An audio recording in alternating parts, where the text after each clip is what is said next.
پیغام آ گیا، پیغام دینا جس طریقے سے بھی ہو جائے گنجائش ہے اس کی. اگر عورت واپس آ جاتی ہے، حق زوجیت کا عمل کر لیتے ہیں تو اس سے رجوع ہو جائے گا عدت کے اندر.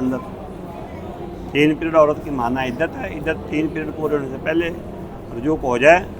رجوع یہی ہے کہ حق زوجیت کا عمل کر دکھائیں، پھر رجوع ہو جائے گا، وہ اس کی بیوی بن جائے گی. طلاق بھی بھیج دی اور رجوع کرنے کا بھی ٹھیک ہے نا، طلاق کے بعد رجوع ہوتا ہے، رجوع پہلے تھوڑا ہونا ہے. طلاق کے بعد رجوع ہوتا ہے.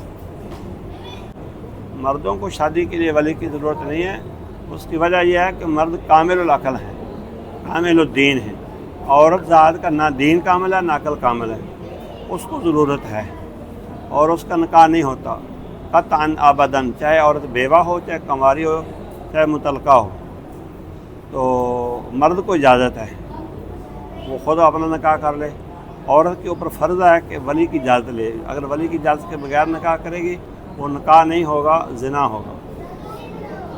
میرج میں بیٹھنا ہے تو ادھر بیٹھ کے کر لے، مسجد میں بیٹھنا ادھر کر لے. ولی کی اجازت اس کے حق میں شرط نہیں ہے. ولی کی اجازت کا مسئلہ عورت کے ساتھ ہے. اس پر قرآن حدیث کے دلائل ہیں.